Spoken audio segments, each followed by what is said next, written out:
28 सितंबर को जब इजराइल ने पूरी दुनिया को बताया कि उसके मिसाइल हमले में हिजबुल्लाह चीफ हसन नसरुल्लाह की मौत हो गई है, तो मानो सनसनी मच गई। इससे सबसे ज्यादा परेशान ईरान ही हुआ, क्योंकि ईरान ही वह देश है जिसके बारे में कहा जाता है कि उसने हिजबुल्लाह को पाल पोस कर बड़ा किया है।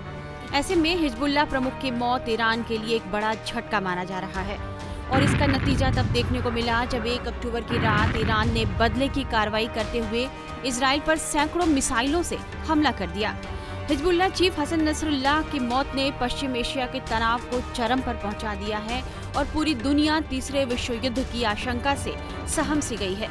इस बीच कुछ मीडिया रिपोर्ट्स में बताया जा रहा है कि ईरानी अधिकारियों ने इस बात की जानकारी दी है कि ईरान के सर्वोच्च नेता आयतुल्ला अली खामेनी को इस बात की भनक लग गई थी कि इजराइल नसरुल्लाह को मारने की तैयारी में है।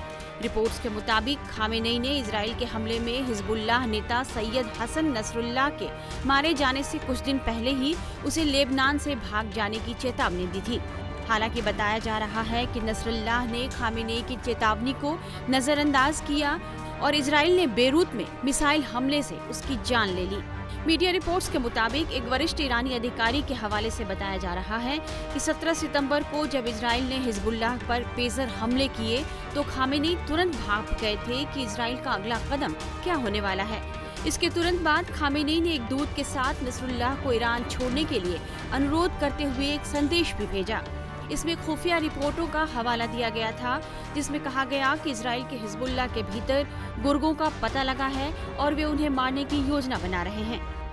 अधिकारी ने कहा कि संदेशवाहक ईरानी रिवोल्यूशनरी गार्ड्स के वरिष्ठ कमांडर ब्रिगेडियर जनरल अब्बास निल फोरुशन थे, जो नसरुल्लाह के साथ उस समय बंकर में थे जब इजराइल ने मिसाइल और बमों से हमला किया, और इसके बाद वे भी इजरायली बमों के निशाने पर आ गए और मारे गए।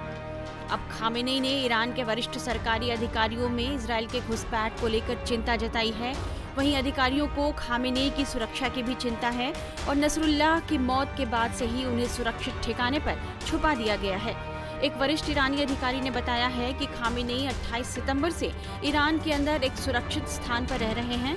गुप्त और सुरक्षित ठिकाने से ही उन्होंने इजराइल पर हमले का आदेश दिया था, क्योंकि वे नसरुल्लाह की मौत का बदला चाहते थे। इस बीच हम आपको इजराइल के हालात के बारे में बताने जा रहे हैं। ईरानी हमले से इजरायली नागरिक किस कदर दहशत में आ गए थे, ये उनसे ही सुन लीजिए।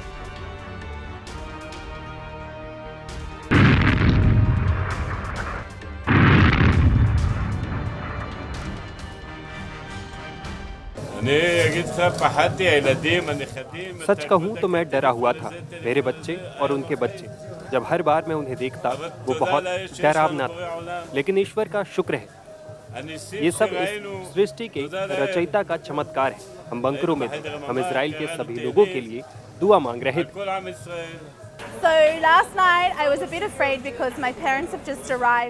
बीती रात मैं बहुत डरी हुई थी, क्योंकि मेरे पेरेंट्स कुछ समय पहले त्योहारों के लिए ऑस्ट्रेलिया से आए हैं। मैं उनकी सुरक्षा को लेकर बहुत चिंतित थी, लेकिन मुझे यकीन था कि जिस तरह से अप्रैल के हमले में हम लोगों ने पार पा लिया, वैसे ही यह दिन भी बीत जाएगा। और जब तक हम फ्रंट कमांड के निर्देशों का पालन करते रहेंगे और सुरक्षित ठिकानों पर रहेंगे, जैसा कि हमने किया, मुझे यकीन था कि हम सुरक्षित जरूर रहेंगे। היה לי ממש קשה, אני מרגישה שבירושלים אני מרגישה נורא מנותקת מהסיטואציה, כי אנחנו באמת פחות... वो मेरे लिए बहुत मुश्किल था। मुझे लगता था कि यरूशलेम में हम ज्यादा सुरक्षित हैं, क्योंकि ये युद्ध क्षेत्र से काफी दूर है। सायरन और मिसाइलों से यहाँ के लोग काफी वाकिफ नहीं हैं। मैं बंकर में अनजान लोगों के साथ थी। हम लोगों के बीच काफी बातचीत हुई। मुझे लगता है कि उनके साथ बातचीत में मुझे अपनापन महसूस हुआ।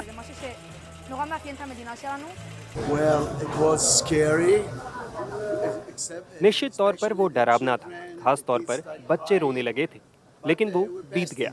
ये कोई पहली बार नहीं था। मैं उम्मीद करता हूँ कि ये आखिरी बार हो, और मुझे उम्मीद है कि इजराइल जल्द ही मुंहतोड़ जवाबी कार्रवाई करेगा।